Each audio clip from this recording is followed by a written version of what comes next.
So what's up, man? Mr. Not Apocalypse. much. Bringing the Yeah, apocalypse. yeah, I got that name from doing a lot of streaming back in 2015, and so when Mixer was still a thing, Oh shit, yeah. mainly did like survival games, so apocalyptic games. They just coined me with that name. Right. Yeah, dude. Yeah, I saw your Twitch thing on your link or whatever on your bio and went over to your Twitch thing. You Yeah. do you still stream on Fridays and Saturdays? Nights? Um, I used to. Mm. Ever since moving to this apartment, I kind of messed up my computer, so I got to get a whole new motherboard, new Oh graphics shit. card. Ugh. Yeah. That sucks. Yeah. But hopefully soon it will be back up and running. Yeah. Good deal. So you got a good mic, you got a good setup there. You got some cool shit in your background. What is this white flag on your door back there? What is that? So that is it's more of a religious style piece. It was a gift to me from a friend. It says, "As above, so below, Ave Satanas, hail to thyself, for I am my own master. I need no shepherd, for I am not a sheep." Got it. That's cool. Hell yeah. You got a Trump poster back there. Yeah, That's cool shit. I have one where he's riding a tank holding a 50 cal, and one where he is Rambo, but the M60 has a rocket launcher at the end. Oh, the so you know what? Move your what's that the screen in front of your mic called? I forget what those are called. Yeah, move that out of the way a little bit. Yeah, yeah, there we go. Now I can see it. Okay. I've seen those online before. Those Oh, those pictures. Yeah, they're funny as shit, man. Hell yeah. oh Well, that's yeah, I cool. love it. Hell yeah. Cool. So you dude, I didn't realize when you signed up on the website, you know, when you booked yourself in to this podcast, appreciate that by the way, you know, using that feature. Yeah, It's no really problem. helpful. Makes it easy. Yeah, it makes it easy, bro. It's really nice because I don't have to figure out who I'm talking with back and forth. I'll have like five, you know, six different conversations going on with different people. I'm like, oh shit, who said they were going to be on? And I have to hurry up and put it in my calendar so I don't forget. And this booking feature that I put on there is it's so helpful. Somebody can just go on with you know whatever day and time is good for them. But when you went on there, when you put in, I didn't realize you are part of Disturbing the Peace Yep. team with uh, shit. Who did I just have on? The Frosty. captain. Yeah, Frosty, bro. For real. That's cool.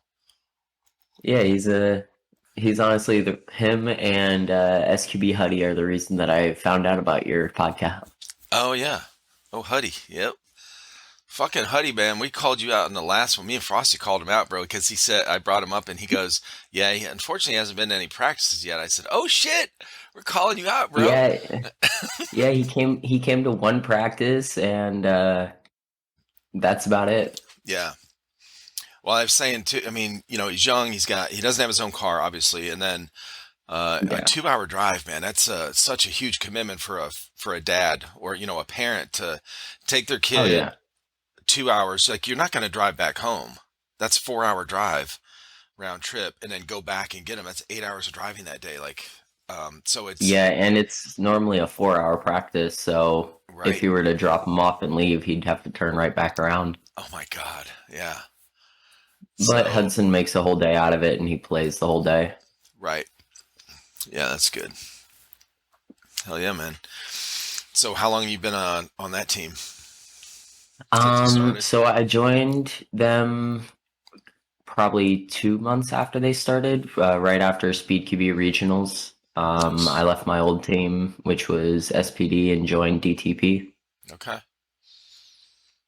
Was that the team that Huddy was on as well? The original? Yeah. Okay.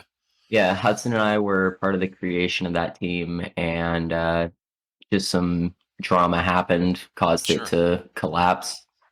Yeah. Yeah, it's pretty common. What I'm hearing, that's pretty common with different teams or whatever. Hell yeah.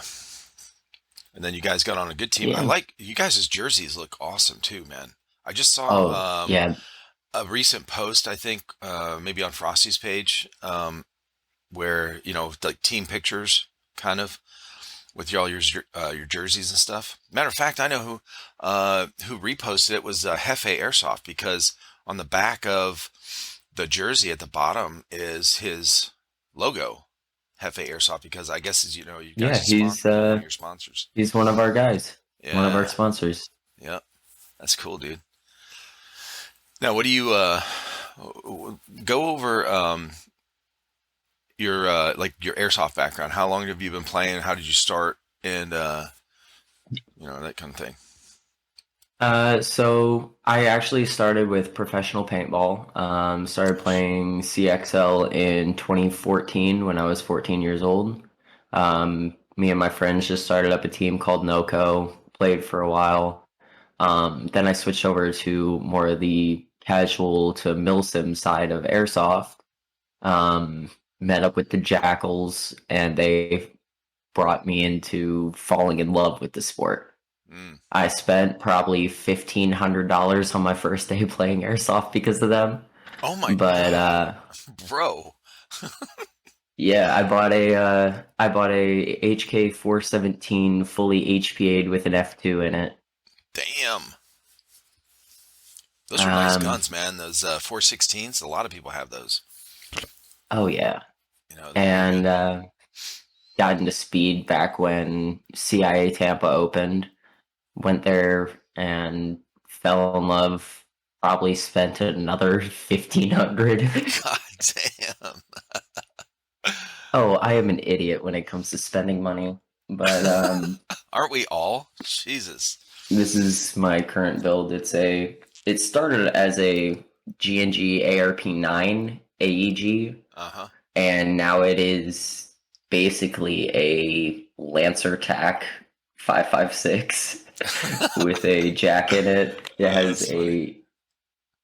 It has a cannon or a cannon outer rail.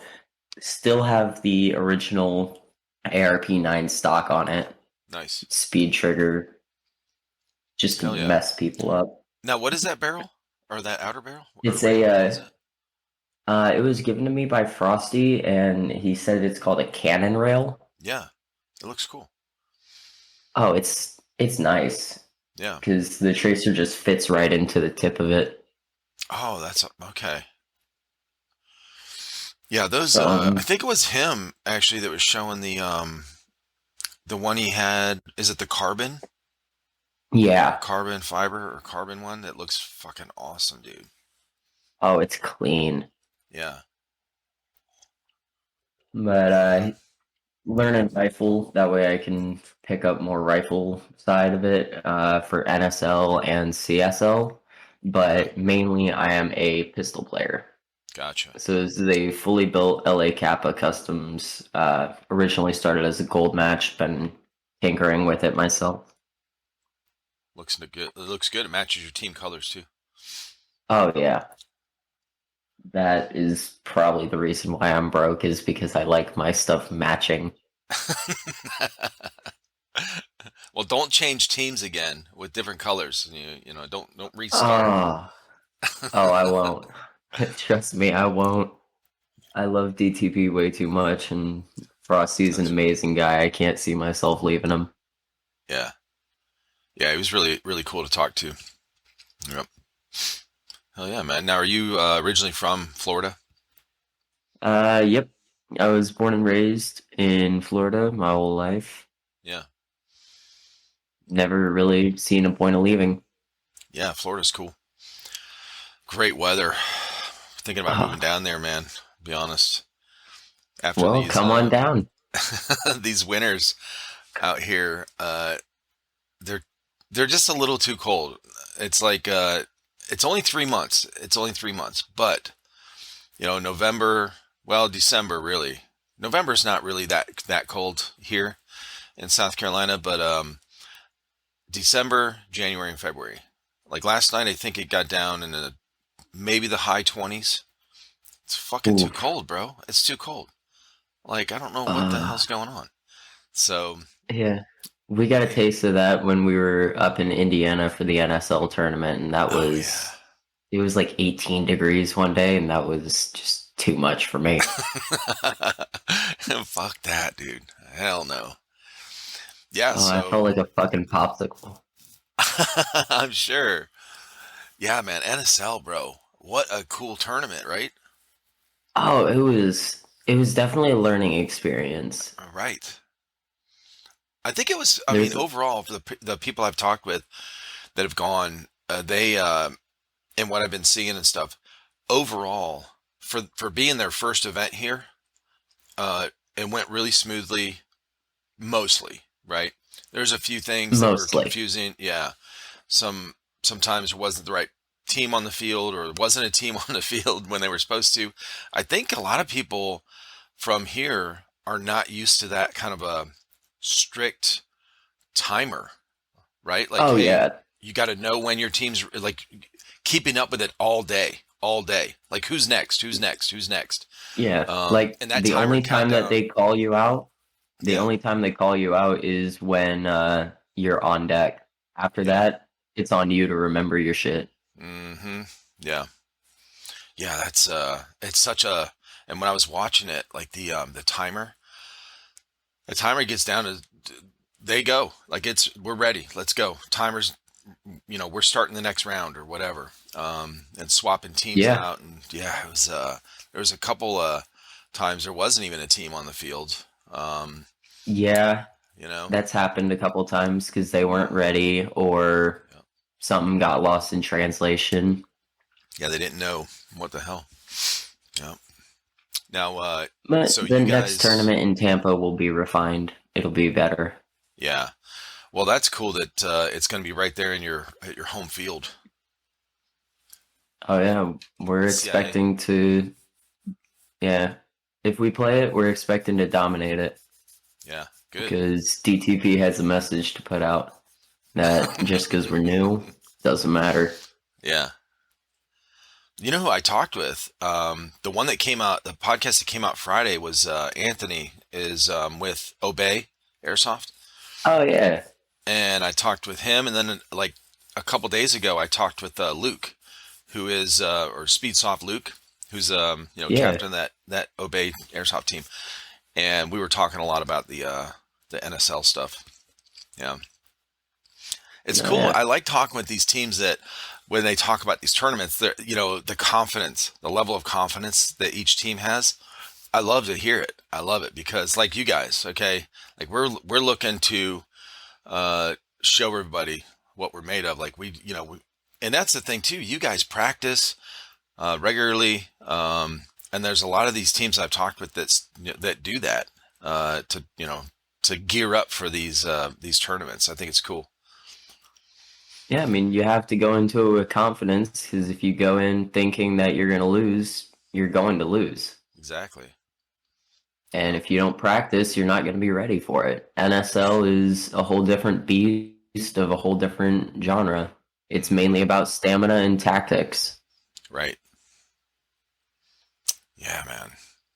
Yeah, I was who I think it was um Anthony, well, both of them, Anthony and Luke. I was asking a lot of questions about the rules because I had talked with Baby Goat, Adam, a couple weeks before the tournament, and so I didn't really know kind of what to expect, so I didn't really know what questions to ask.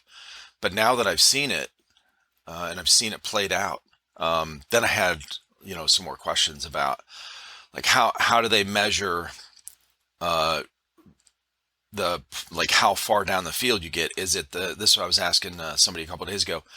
Is it the how far the flag gets down, when you're on offense, or Yeah, is it the people? And he was like, no, it's the people. So even if the flag is back in zone one, if you have a forward player that's up in whatever zone two, then it counts as zone 2 points. I was like, oh, but it was a little confusing, to be honest, because I think there's still a lot of people that don't really know like how exactly Yeah, how it works. as far as I've been told, it's all about the flag. Hmm. So That would make more that's sense because how, they relate it to football, right? yeah, it's What? basically American football with guns. Uh-huh. Which I think is cool as shit, the way it Oh plays. yeah. Yeah, so that's see, And I that's what I mean, was thinking. you could have a round that's a full 15 minutes if people are still alive, Hmm. because it's a 15-minute total timer. It's not 3-minute rounds. Right. So you would get, well, I guess the ideal would be obviously the most points you could get is hanging the flag. Wait a On minute. first attempt. So on first Hanging attempt. the flag on first attempt is the most amount of points. So if that happens, and this is, I'm still having some questions about how it works. Okay, so if I'm on offense, you're on defense. My team's on offense. So I got the flag. We run down. However it is, we got we hang the flag without getting shot. So we make that, what is it, 12 points or whatever. Now what does I it think do? it's It goes and then it goes to my team, the defense team becoming the offense team. right. It's just Ball like goes back a to you. turnover. Uh-huh. And now you get a chance to come down and score. Now what? Yep, we get 3 attempts. Yeah. So what? So let's say you come down and hang the flag as well, just like we did first try. Yep. So you get the same amount of points. Now we each have what is it, 12 or 15 or something for hanging? I believe it's 15, and Okay. then after every hang, there is an extra point, like a 2-point conversion. Oh, it's one v It one, becomes right? a 1v1. Yeah, it becomes a 1v1, That's and the right. attacking side can get up to 2 points. That's right. That's right. And that's Okay. a 30-second, I want to say. And if you kill them within that 30 seconds, you can take your time, but 30 seconds is 30 seconds, so it runs quicker Okay. than So you the one think. v one is like the extra point, but you can get up to 2 points. Now, how would I get Yep. 2 points? If you hang the flag, you get 2 points. Oh, okay. Okay. Gotcha. So it's If you still don't based hang the on. flag, you get no points. Gotcha. Okay. Okay. Because you got 30 seconds to hang that flag, otherwise you don't get the points. And So that if I time is shoot you, not if I included have the in the flag, 15 minutes. okay, that's a separate thing. And Yep. the 3 second countdown, like after you shoot the last person kind of thing, that doesn't apply in the 1v1, right? So what Yeah, is it that more? does not apply in the 1v1. Okay. Yeah, the guy was telling If me, you shoot me off of that break, yeah, you have that full 30 seconds. you just jog down there and hang it and you're good. Okay. Oh, yeah, if you wanted, you could moonwalk your way down there. You could do the power slide, bro. Get a running start and slide into the wall. Because I've seen people do it. wasn't Indy, Shot Zone? They have that turf. Is it? Did you guys Oh, find it? It it was is easier to. nice. Yeah, it's so nice, right? That's what I've heard. It's like easier to Especially slide. me coming from paintball. Mm. Oh, it felt like home. I Nice. love those inflatable barriers. Gotcha. Well, is it? So I was talking with somebody about it that was there, and they were like, um, the field they play at. Where was it? Shit, I can't remember where this guy's from. But anyway, the field he plays at, or normally plays at, is they have hard barriers, right? The plywood and shit, like normal, like a lot of fields have. And then so he said it was really difficult to learn, like when you slide into, when you're using that as cover, all these barriers at Shot Zone were, the inflatables, and they're all kind of rounded edges, right? There's no like hard, like sharp corners edges to kind of lean on and then peek out of and stuff. So he said it was a little different for him to get used to because he couldn't lean up against cover and kind of peek out and stuff. So you kind of have to learn some different or better when you're peaking, for angles and stuff, because you think you're not exposed, but you are. And he said that happened a couple times where he got shot Yeah. where it was he played on Bloodline. That's what it was. He played with him and his buddy met up with a couple guys that played with for Bloodline. Yeah, That team. Marshall and I went out and we played with Bloodline for that event. I know that there was HSA players on our team, Mm, AGA players on there. yeah. I wonder. That's not who I talked with, was it? Marshall? Maybe it was. No, not that I've seen. Not that No, I've I talked with. seen. I'm so bad, dude. I don't even. I can't even keep track of who I talked with. It's fucking horrible. Jesus. I'm Yeah, gonna find. I'm gonna the look up only because DTP that I've seen on yeah, your channel so far is Frosty, and then and Huddy. now myself. Well, not Huddy. I mean, Huddy's a prospect, right? But associated with your team. Yeah, Friday yeah. night. Oh, Cy Mecca. That's who I talked with. Mm, That was Becca. not last night. Friday night. Yeah, yeah, Mecca. Hmm. That's who was talking about it. Yeah, Yeah. So he played with you guys on yeah, Bloodline, I guess. yeah. Uh, That's cool. I didn't really get to converse with him that much, but Yeah, from what I've seen, he's a good guy. yeah. He's a good player out there, that's for sure. I think it's cool that you guys to form a full team that could go to this event, to this tournament. I think it's cool y'all uh, hit up each other and like even though you're part of DTP, you played with Bloodline uh, in that event. It's cool that you're able to do that and play under a different team name to be part of that event. And now you have that experience uh, because it's way different. It's like I think a lot of teams that were practicing that have never been part of one of these NSL tournaments, which most teams haven't because they didn't go over they didn't go overseas last year to play in it. So there's a few people I've talked with that have, but the ones that were not used to the rules, like putting into practice, like and practicing the rules the way that they're played. I think that's the important thing too. Is that a lot of people learned from what I saw is putting that into practical application on the field, like the timer thing. Like I said, being organized and having your team together, ready to go, ready to go. Okay, you just got done. Now what? Let's find out when our next one is and be ready so we don't miss. Because there was a lot of confusion. Like people were just hurrying, like scurrying off the field, and then somebody had one team had too many players on the field one time. They got penalized. Yep, that was So Bloodline. okay, gotcha. You guys had six on the field. Who was the extra that Yep. was not supposed to be on? Um, I want to say it was AGA and Business Cyclo, Mm, yeah.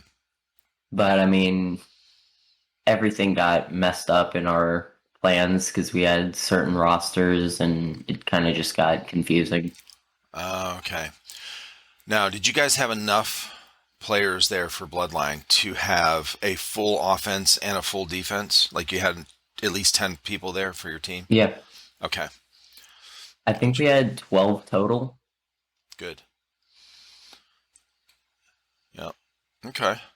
Well, what was the biggest thing you learned about that event? Biggest thing, Like what Snake is is a the pain in the ass. really? That is, oh yeah, the Snake, it is lower than you've ever seen before because It it looks is fucking low as shit, basic. bro. Yeah, it's a knee-high barrier. Uh, Because damn. you cannot be running an HPA tank on your back if you're running Snake. Uh, oh, that's important to A lot of know. the Okay. players, yeah, a lot of players will be playing the outside of Snake because there's that half wall right up in the Mm-hmm. middle. With the So they plexi use thing or that to their something? advantage. Plexi is on the opposite side. Oh, okay. I got you. Plexi is definitely a death trap of an area to play from what I've Mm, seen, just because when you're there, you're super exposed. Everybody knows exactly where you are. Uh-huh. It's a call out spot. I was gonna say it's probably, yeah, it's a call out spot, or like a, you could probably use it to your advantage if you ran a play a certain way, like, hey, you run to plexi while we go over here, or run up the middle or something, use that as a distraction, because now they see this person, Yeah. they know what's going on. But if you use it right, you could probably use a kind of as a distraction or something. Okay, so there's another half wall on the other side by Yep. the snake. Yeah, there's a at shot zone. It was an inflatable half wall. That one is very, I want to say, flimsy in how it is set up. So if you touch it, it's going to move and it's going to give your position away. Oh, okay. Yeah. Because that's what a lot of teams, especially myself, was looking for, was barrier movement. Hmm. Because as soon as I see a barrier move, that tells me that there's a player there, so I automatically know to watch out for that angle. Gotcha. Okay. Interesting. Yeah. Yeah, that's different than the hard cover too. So if these teams are practicing with on fields that have the hard structures, they're not going to be used to looking for that, or be used to staying away from it a little bit when you run up on it, so you don't, give your position away. Yeah, and these barriers move a lot. If you move Gotcha. these barriers by even an inch, it's a penalty. Oh So you shit. cannot slide into it. Oh my God. Now, aren't they secure? They're not. Yeah. They're just sitting there, or I thought they were secured. So they were sitting on PVC piping to give them a little bit of weight, Gotcha. but I mean, It's not that's a lot. PVC piping on turf. Right. Turf is very slick, so Mm-hmm. you slide into that or you nudge it with your knee, it's moving. Yep. But I mean, also you have people who are used to paintball, so they'll have their rifle barrel right up on that barrier and they'll Mm. use it to nudge it out of the way, which Yeah. is perfectly legal. And you'll see the barrier swaying a little bit. Yeah. Gotcha. Hell yeah. Well, it was very interesting to watch. I thought it was cool. I didn't get to on Saturday. I didn't get to watch, the whole day. It was probably an hour. I think I watched like an hour's worth here and there, but it was good. It was fun. Oh yeah. I couldn't keep up with the points, like on the scoreboard part, like on the screen, like what we were watching as spectators of somebody watching the live stream. They had the scoreboard thing at the top for each team, as they were going on the field, and I couldn't keep up with the points. I was like watching, like there's one that, in fact, the guy I was just talking about, Mecca, when him and I talked Friday night, I pulled it up on the screen so he could kind of explain some of the stuff. I was like, okay, so what's happening here? Why aren't these points going up for this team, whatever? He's like, well, they should have this many, but it was like, maybe it was delayed. Like whoever was running the scoreboard maybe didn't put it, punch it in, or maybe or maybe it was delayed for us on the stream. Maybe they punched in, but it didn't actually Yeah, show up. I don't know. they were more worried about being able to swap the scoreboard to the next team that was on there. Mm, And then once that next team is on there, then they can go and input all of the points and stuff from that uh, last match. okay, okay. Well, that makes more sense then, because then the next time that team would play again, against that other team for their timer, they would then their points would be updated. Okay, that makes sense. Got it. Yeah, because now if they were full 15-minute matches and not doing two matches per Right. heat, then I could understand why it would be lagging behind. Mm-hmm. But having to switch all that, I've done broadcasting before, and I know that that's a pain in the ass to have to do. I'm sure. So that, oh, they go by heats. That's what the H. So when I was talking to Mecca, I was like, hey, what's Yep. this H up at the top of the scoreboard when we're looking at it on screen? And he's like, I'm not sure. So it would be H1 was Heat 1, and then we skipped through the video, whatever, and Yeah. it was like Heat 10. Okay, so that's what it is. The heats. So each heat is the Each like heat is the four teams, and that is okay a two that set. So that's why district. you'll see the teams switching off every single play that they have. They're Hmm. switching teams to keep that whole entire heat going together at the same Right. time. Gotcha. That makes sense. Okay, that's cool. Hell yeah. So you did broadcasting. What did you do? So I worked with a local high school, Palmetto Tigers. We did the Tiger Vision, which is our football broadcast, and we were the number one high school broadcast in all of the U.S. for I think 3 years. What? What is Yeah, that? we What do for the football games? yes, sir. We had full Whoa. HSAA rights, and we've even been featured on ESPN a couple of times. Holy shit. That is cool as hell, bro. That's an accomplishment because all three. My wife and I have 5 kids, 3 boys and 2 girls, and all 3 boys played football going through high school, and we went to a shit ton of football games, right? High school football games. So Hmm. it was, most games we go to, the announcer, it's like the high school kids are doing the Yeah. announcing and and running it and stuff, and they do a pretty good job, but it's not like professional setup by any means. And so yeah, that's wild. So how did you guys become so good? What did you guys have a good director or something that knew what to do and how to set it up? I mean, our whole broadcast team had about 10 to 12 people. We had a trailer in the back that had four different monitors keeping up with all of our different cameras. We Holy normally ran shit. three cameras, a drone, and then we had our announcers in the booth with a camera. Bro, and a drone Yep. for the field? Oh my god. Yeah, That's we would take fucking that shot awesome. during halftime, our pregame. It would do a full circling. We had graphics. Um, Tiger Vision was the number one broadcast for any high That's school fucking sports of crazy. all of US. Tiger Vision. I gotta look this up, Yep. bro. This is cool as shit. Tiger Vision. Oh, let's see. Texas. No, that's not. You're in Florida. Palmetto, right? Yep. The Palmetto Tigers. The Palmetto Tigers. That is some cool shit. Okay. So did you just learn on the fly then about broadcasting, like when you were there, or did you take Yeah. classes on it, or you just learned while you were there with working with all these guys? Yeah, I started off as a cameraman and worked my way through. Stayed as a cameraman for most of my time, but picked up all the different broadcasting tips and tools, Yeah. and I used that to my advantage in my streams. Oh, that's cool as shit, bro. This website is set up badass too. Yeah, this is the FHSAA website. Oh, okay, that's right. So not. Oh, that's what I clicked on. Duh. Yeah. Where's this one right here? Yeah. Yeah. It Is would it be that first one that you see, the Tiger Vision Facebook. Gotcha.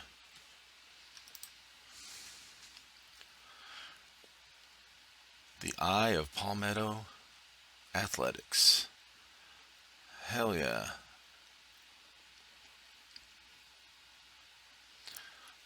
Man, that's pretty cool though that you could be a part of um, that process and learn all that stuff. Yeah, it was an honor to be one of their cameramen, and they'll love being able to talk with the guys. Can't tell you how many times we used to go to Hungry Howie's after our games and just eat because we had a food bill from doing all that. We got paid in food. Oh, that's awesome. Yeah.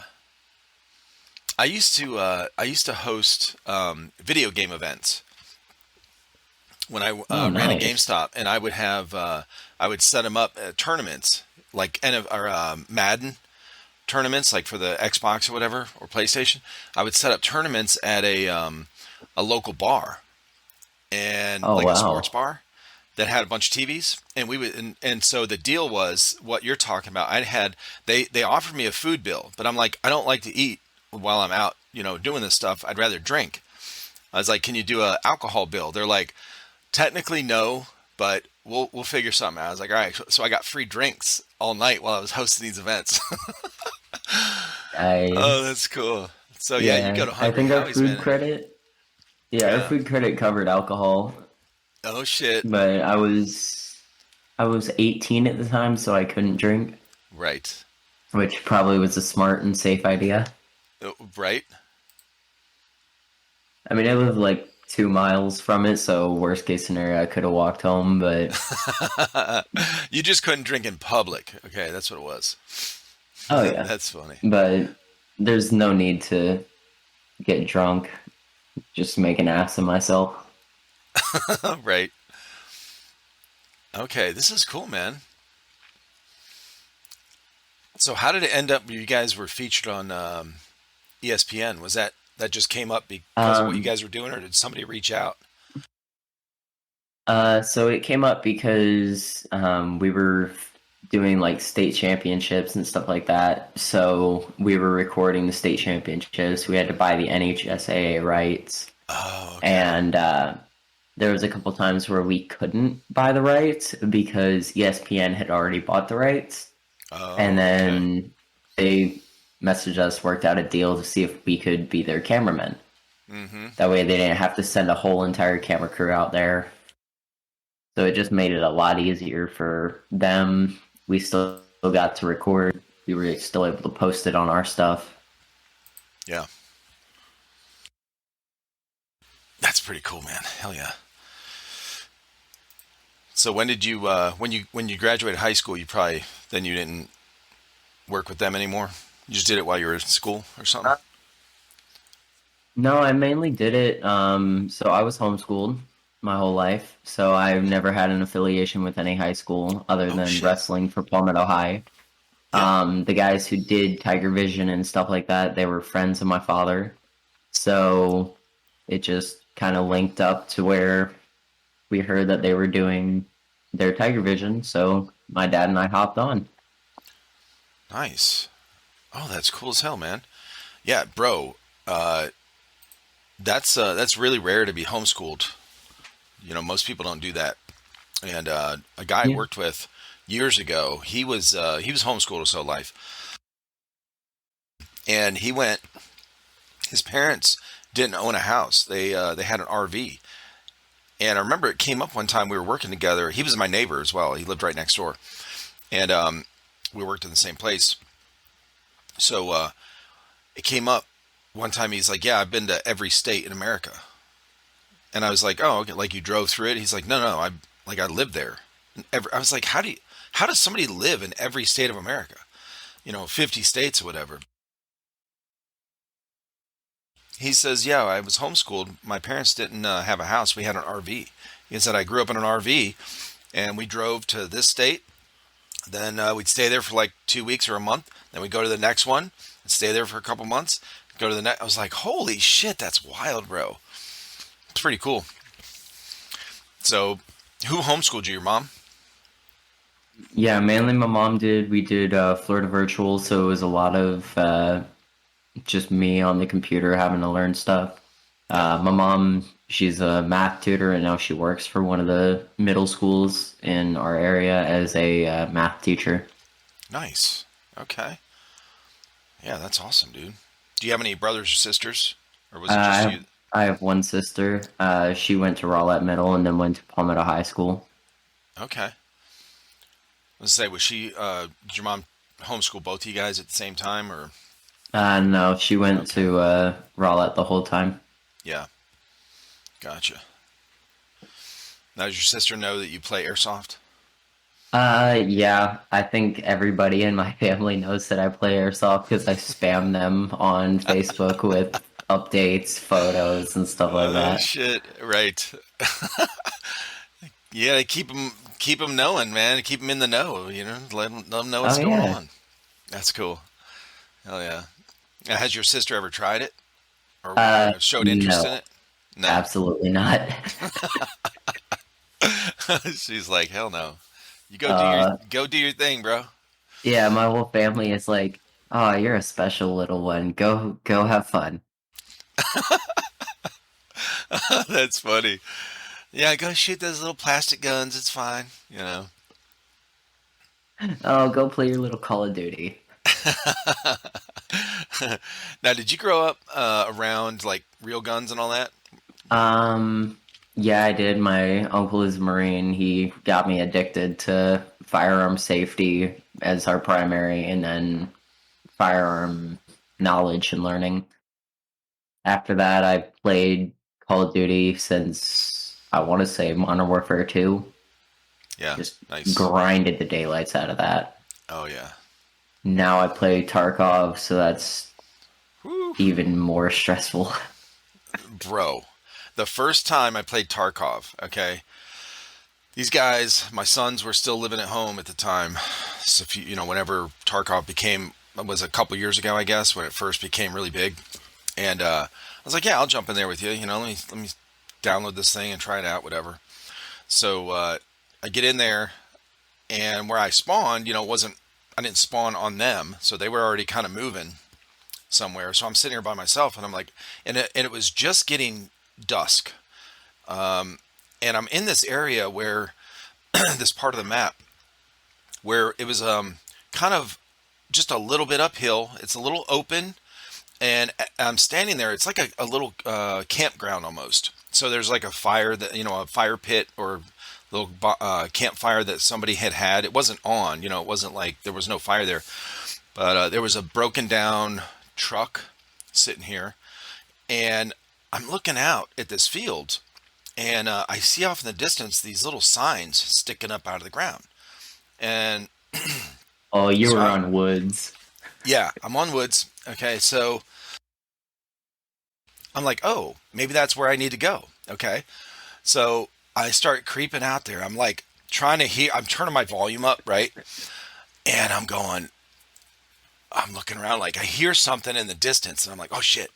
So I'm like crouching and then I'm going and I get up to this sign and it has some symbol on it. I can't read it. It's fucking Russian or whatever. I don't know. And I'm like, what You is hit a that? minefield. I did. So I'm going, I As soon creep. as you said campfire and then the signs, I Yes. knew that it You was knew it. Woods in the minefield, and I'm like, oh god. Dude, I'm talking to these guys while I'm telling them where I'm at, and they're like, "Yeah, we're over here. You know, if uh, go east or whatever." I'm like, "Okay." So uh, I didn't know. I was already as I'm talking with them before they tell me which way to go. I'm already creeping up to this sign to see what it is. I just get barely past this sign, and I'm dead. And I go, what the fuck? And they're like, what happened? I said, I don't know. I fucking died. They're like, well, somebody who's over there, you know, because they were fairly close or whatever.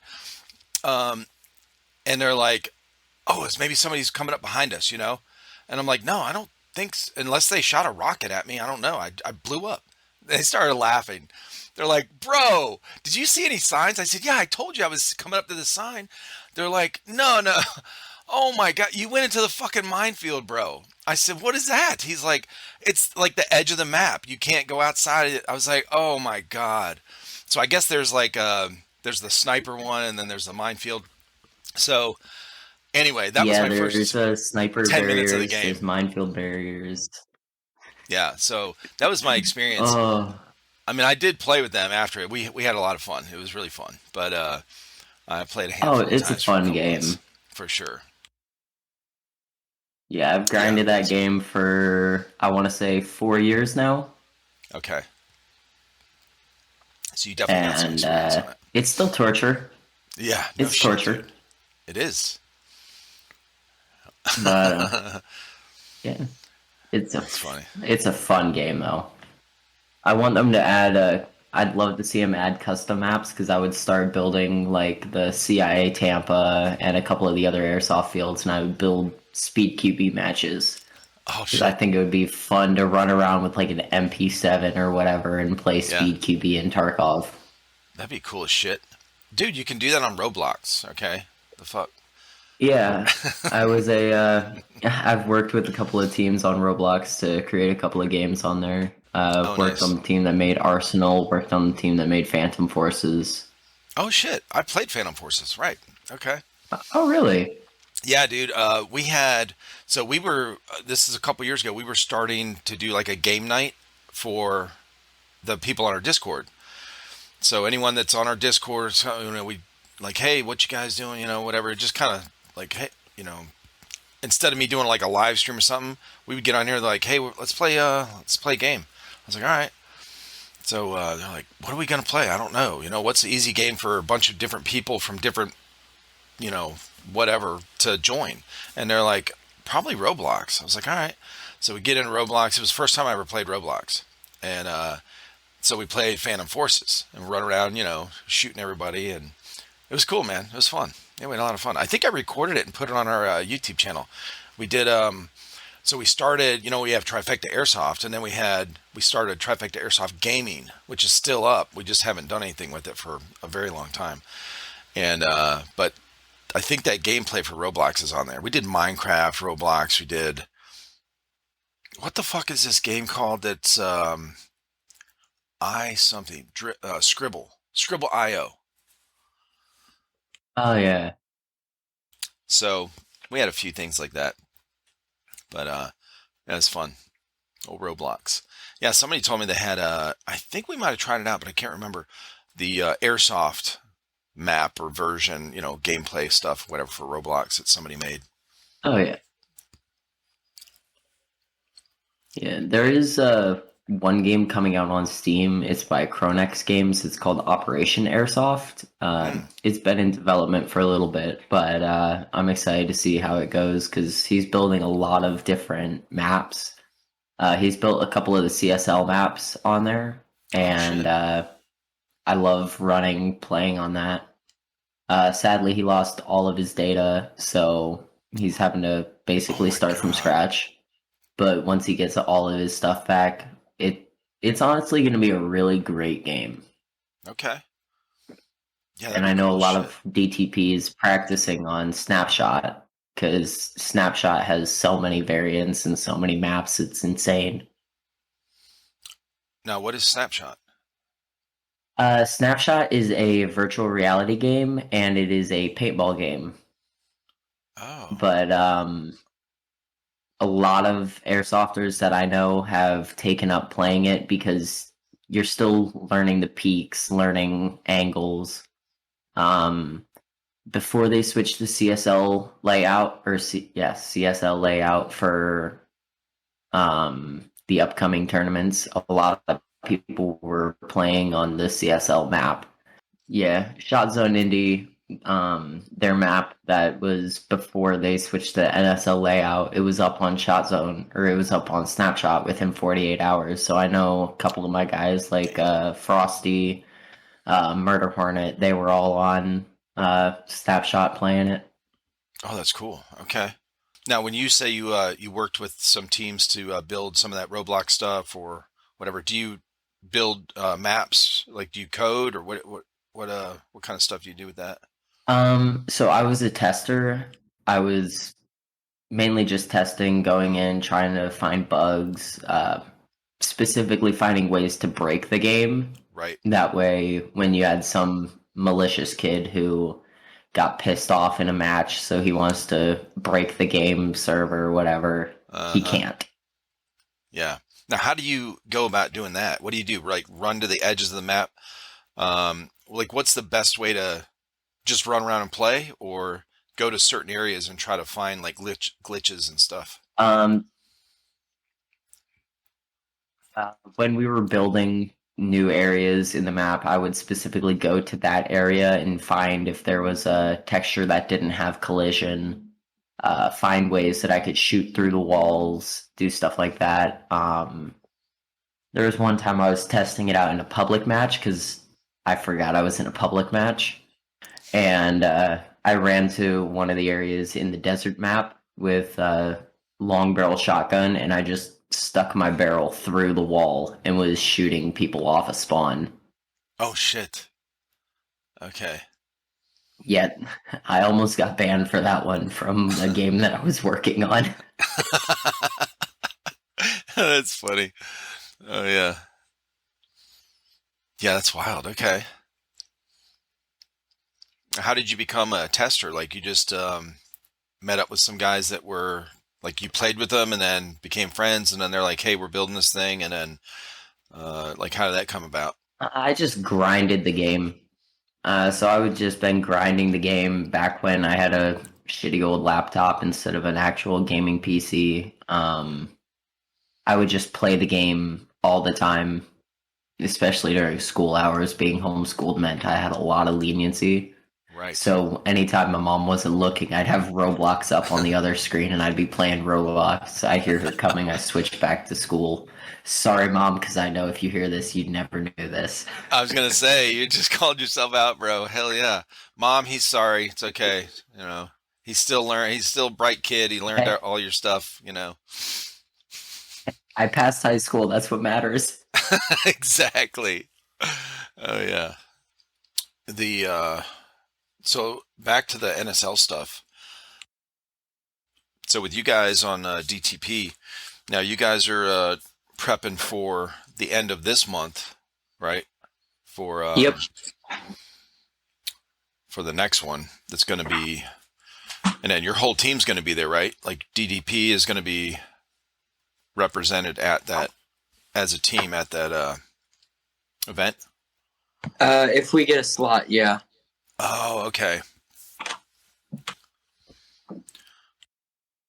Because since we signed up as Bloodline last time, we secured a spot as Bloodline, Oh, that's and right. now Okay. we have to try and secure a spot as DTP.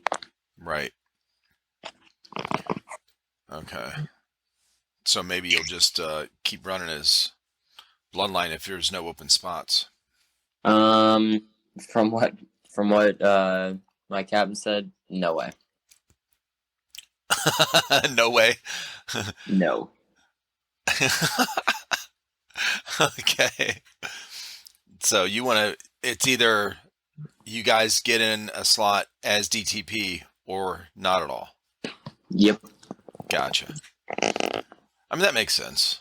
Because when Marshall and I were up in Indiana, we got recognized a lot as Frosty's guys or as DTP. Yeah. Now, are you guys going to any other NSL tournaments Um, besides this one here? at the moment, that is unknown, and Gotcha. that's up for our management to decide. Because other than this next one in Tampa, I believe the next one's in Cali. Right. Like Sacramento or something, isn't it? Yeah, and then we're facing the same problem that we had for this last one in Indiana of having people to go out there Yeah. because that's a lot of money to commit to go out Oh, to God, yeah, it is. Cali. Right. Because I think Marshall and I together driving up there, it was probably like $1,000 just for that last tournament. Oh, yeah, I'm sure. Well, you're in Florida and you drove to Indiana, so it's Yep. a long, long drive. And then, yeah, dude, that's crazy. And that's not including the stopping at a very famous gas station known as Bucky's, where we spent probably $100 total. I've heard of Bucky's, bro. I've seen their like people post on Instagram or something, and I'm like, holy shit, that thing's huge. Yeah, we stopped at 2 different Bucky's, and we can confirm it is huge. Nice. They sell they even sell hunting equipment. I've seen deer stands there. Now imagine getting a deer stand from a gas station. That is wild. Yeah. No shit. Yeah, that's crazy. Yeah, I'm looking up the NSL. I'm trying to look up the schedule, actually. I think Baby Goat put it on um, the one that he runs, the NSL America, I think. That's what it is.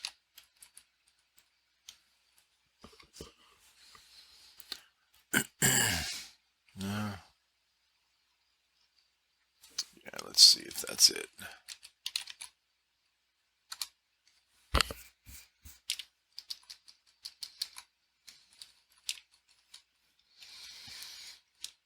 Yeah, I'm trying to see the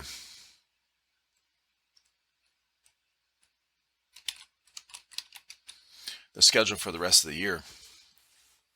Somebody went over it on the podcast. Like they actually, oh, here it is. They went over the, it might have been Baby Goat actually. Yeah, might have been him when he was on the podcast talking about the scheduling for the whole year. Because I think it ends at what's the one in Rhode Island? Extreme Airsoft? I believe so, yeah. I think that's where it ends. Let's see if this is it here. Nope.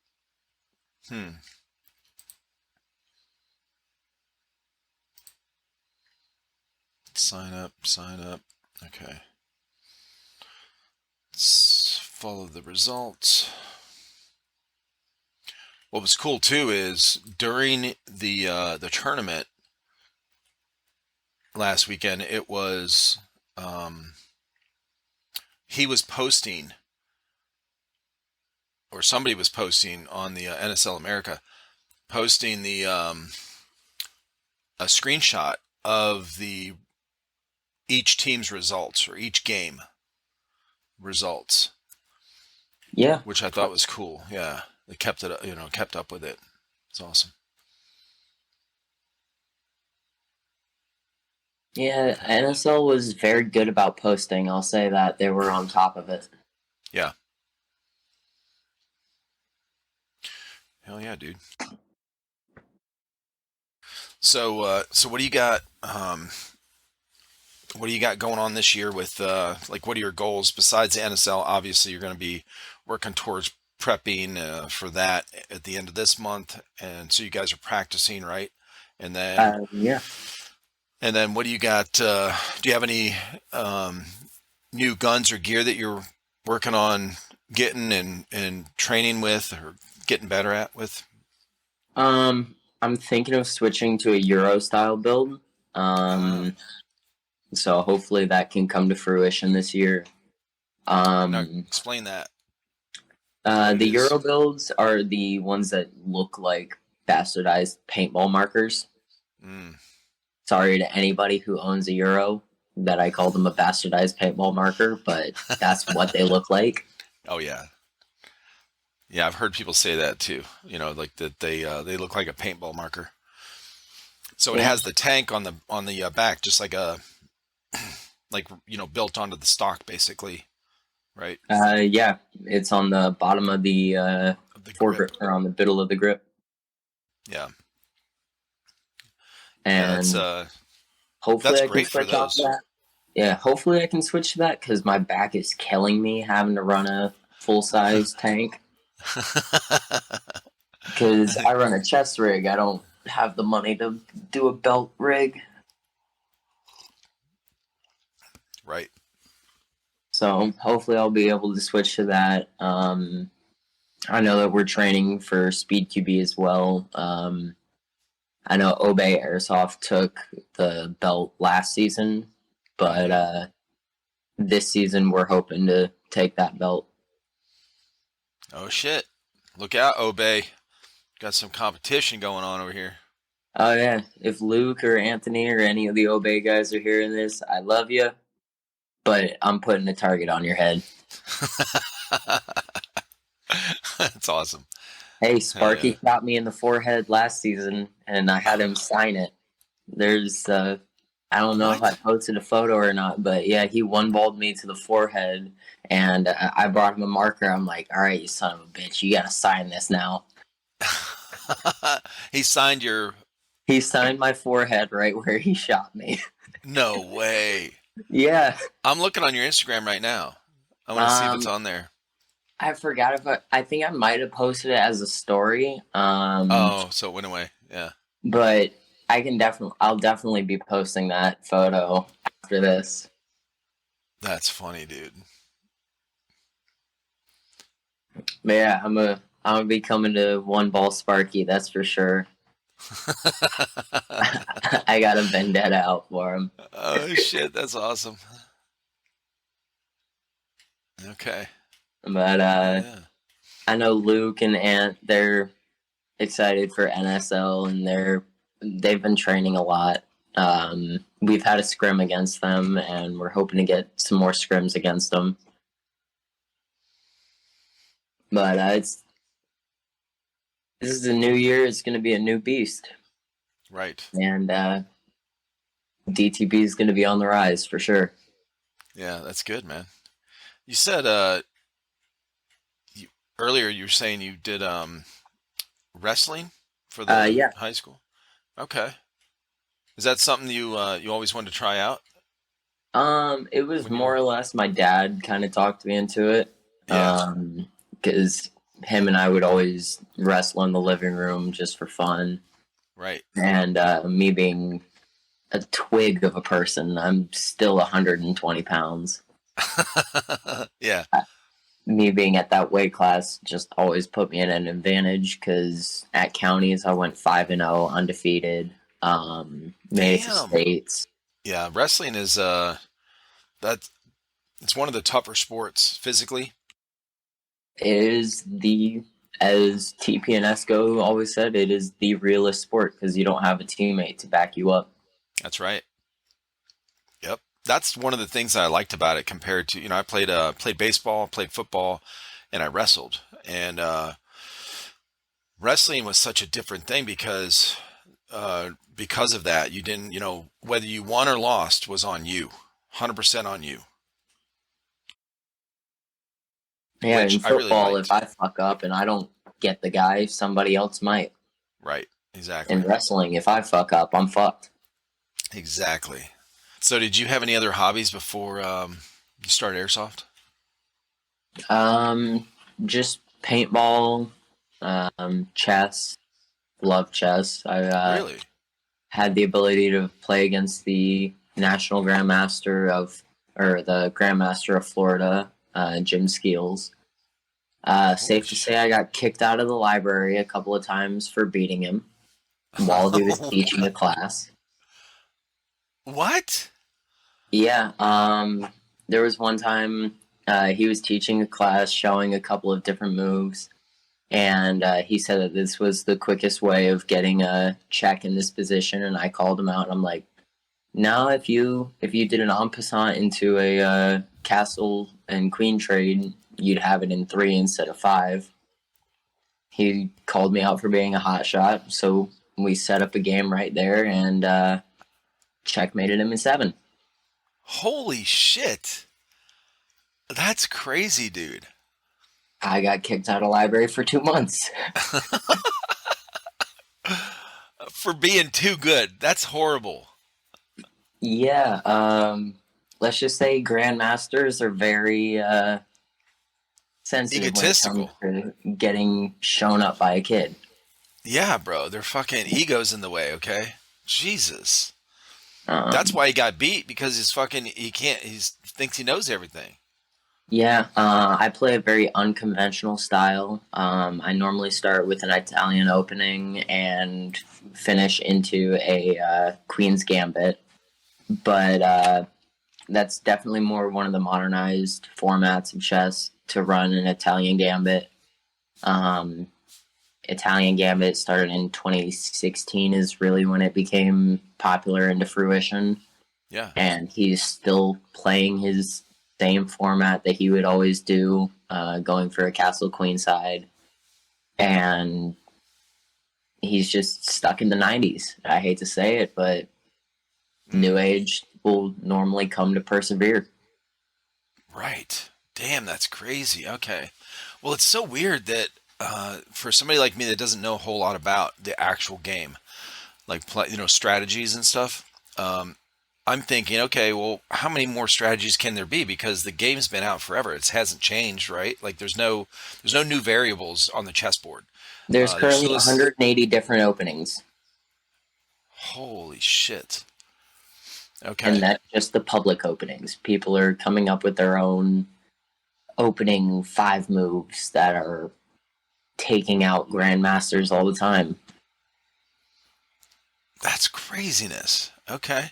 Because there's only, I mean, you have your pawns in the front, and Yep. there's only a couple of pieces, or maybe one piece, I don't know, that can jump a pawn, right? Like the horse The, thing, the yep. knights. The knights are the only. The knights are the only that can jump. So chess is an 8x8, so it's a 64 total square. Yeah. But given that fact, the first 5 moves are always your most crucial. Me playing online chess, I've found modified boards to show off different highlights. A lot of people call it the bridge method. That's what you're mainly going to see, and that's the middle 2 rows. And that's where all your battle and all your control is. If you control the middle of the board, you control the backsides. Huh. That's so And wild. Okay. I've just moved all my knowledge from Yu-Gi-Oh, Magic the Gathering, chess, and all these other strategy games into Airsoft, and to the point where I've built a chessboard that resembles an Airsoft field. That is wild. Okay. Huh. Yeah, I'm very ADHD when it comes to things, so I'll try a little bit of everything and mash it all together to create one bastard of a brain.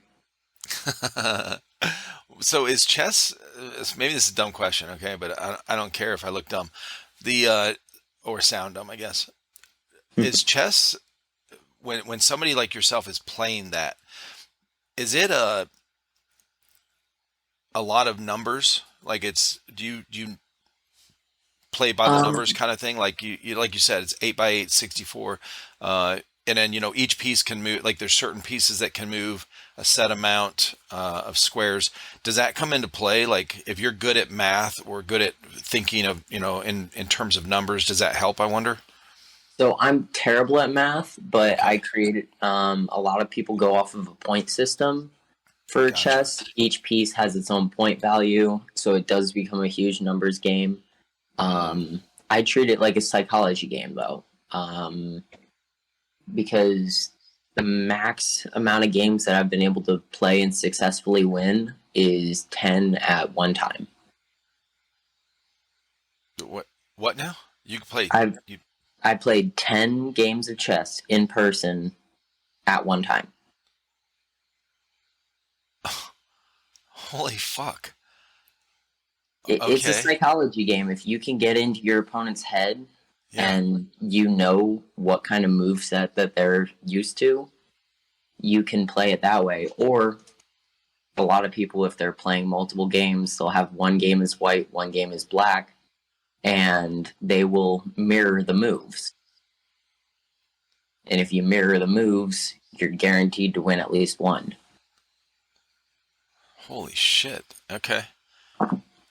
Bro, like what got you into chess? Did you start playing when you were really young?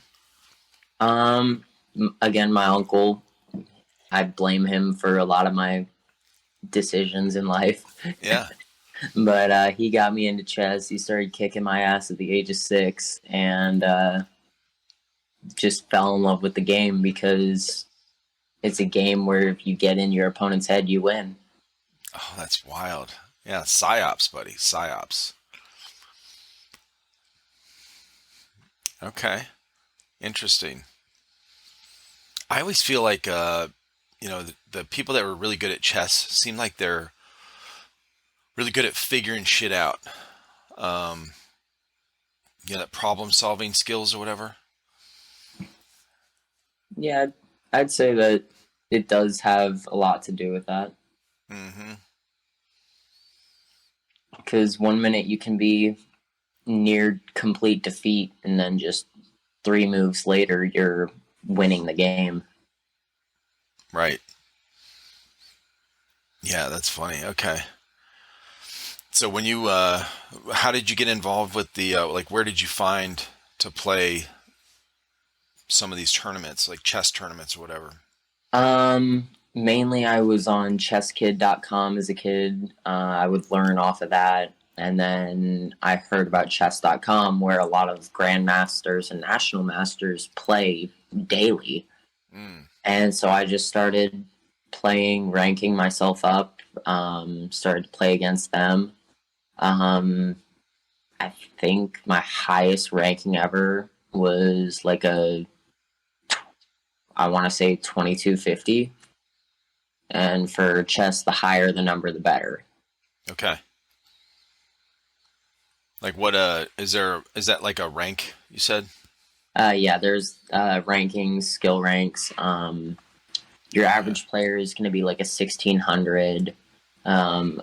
Advanced and good player is going to be about a 2000. And then I think masters are normally like 25 to 3K. Gotcha. That's wild. Okay. So the timer on chess, like, how does that? Another dumb question, I guess. I've seen those timers. You know, you move and then you hit the thing to stop the timer. I guess what does it do? It starts the timer for the other player. Does Yep. that does that have anything? Does that account for into who wins or loses at all? Yeah, if your timer reaches 0, you lose. Oh, it's a countdown timer. Okay. Yep. So that's speed chess. That's one of the most common tournament platforms out there. It just keeps the game moving. Right. Normally, it's a 15-minute on either side, so your games will last up to 30 minutes. But Gotcha. a lot of places will do a 2-second gratuity. So you have 2 seconds before your timer starts when they switch it. The fastest game that I played and didn't have a full minute taken off of my time. Damn. Okay. So was that's like how many moves? I played a full 56 moves in that time. Holy shit. As soon as my opponent made a move, I already had a plan for his move. Right. And so I had 57 seconds taken off of my time. Holy shit. But that's with the 2-second gratuity. Right. Dude, that's wild. Okay. Because if I can move fast enough, it will throw them off. Right. Yeah, for sure. Yeah, because there's this countdown timer. They see how quickly you move, and it's a good move. It's not stupid or something. And then they're like, oh, shit. Like, it puts them on the edge of their seat a little. Or maybe back on their heels, I guess. What do you say? You know? Yeah. I mean, I've won matches just off of bullshit. Yeah. Like, I had no plan going into it, and when I have no plan for a move, I'll still move a piece randomly. Yeah. And if I do that within a second, it throws them off because they're like, why did he move this? He could have moved that. And then he's trying to figure out my logic when there is none. Right. Oh, that's wild, dude. Yeah. Talk about a head game. Okay. Yeah, that's cool. Now, do you still play? I still play regularly. Nice. I bought a Chess Pro board, which is an electronic board. It has 180 different grandmasters that I can play against. That their moveset and their strategies are all put into the board. What? If I were to connect it up to my computer, I could download the latest version, which is like a more updated of all their past games and stuff. I could even set it up to rewatch and go through all of the old grandmasters play styles. I've studied Magnus, who's the number one player. I've studied him for the past year and a half. Bobby Fischer, the man gone mad, seemingly the greatest chess player of all time. I've studied about 80% of his games so far. Holy shit. Okay. Yeah, there's people who have played this game to the point where it drives them psychotic. I'm sure. Oh my God, that's wild. See, that's why I don't want to play. It's not because I'm not too smart enough to play it. It's I don't want to get sucked in. I'll get so good that I don't want to go psychotic playing it. That's what it is. Okay. Yep, that's called being a fisher. Is it really? They have a name for it. Yeah, Bobby Fischer is the man gone mad. He studied the game so much that he genuinely went psychotic. Jesus. That's wild. Okay. What did he do to be like? He was the number one player of all time. Yeah, but what did he do to be psychotic? Like, what? How do you know he's psychotic? What made him psychotic? He had a mental breakdown after playing. I think from this is me going off of memory of like 2 years ago. Okay. I think I read somewhere he played like 20 to 50 games a day. Damn. I mean, his memory and IQ was that of a super genius, but all that knowledge can break you. Yeah. Well, don't they say like geniuses, like legit geniuses, if they're considered a genius with their IQ, they're pretty eccentric, right? Like they're a little different, anyway. Yeah, sometimes. Majority of the cases are that way. Yeah, it's very rare to have somebody that's super smart. We have these characters like in movies and stuff. Iron Man, right? Super smart, and I guess even Batman. Super smart, super rich, and then, but also fun and social, and a people person. Like, bro, that's usually doesn't happen that way. If you got all the fucking smarts in your genes, you got you're kind of socially awkward sometimes, right? Yeah, you can be rich, famous, smart, or good with people, and you only get to pick 3 of those. That's right. Yep. Yeah, that's wild. Okay. Now, have you played your uncle recently? Last time I played him was Christmas time, and I specifically was going for a stalemate against him, and I achieved that stalemate by getting it down to king versus king only, which is a forced stalemate. Oh shit! Okay. Now, did you do that on purpose? Yep. You didn't want to beat him too bad or something? No, I see it as forcing a king on king stalemate is probably one of the biggest flexes, because it's one of the hardest things to do is get it down to just your king versus just a king. Oh, okay. So he knew when you did that. He's like, okay, smart ass. I got you. Yeah, because you can win a game with just a pawn and a king, but if you are able to wipe both your board and their board, and you're doing it intentionally, it shows that you had the knowledge and skill to prepare to force this outcome. Right. That's crazy. Oh yeah. Yeah, I was gonna say, is he still really good? Like, or did you pass him up? Like, you could beat him pretty easily now. He's still a tough competition for me. He studies the game just as much as I do. Yeah. So I love to play against him because I'm always still learning new stuff. He's learning new stuff. Oh yeah, that's good. Okay. And hopefully this year I can compete in the Florida tournament to become a candidate for the Florida Masters program. Really? So there's a master's program you can get. What do you have to do? Get recommended to be in it, or how do you join it? So you compete in tournaments to increase your ranking, and once you get to, let's say, a master's level, you can compete and play against the Grandmaster of Florida, Jim Skills, to claim that title as your own. Yeah. And from there, you can go to national master to, or regional master, national master to world master. I think Magnus right now is the overall grandmaster. He's sitting at number 1 from the last national tournament. Okay.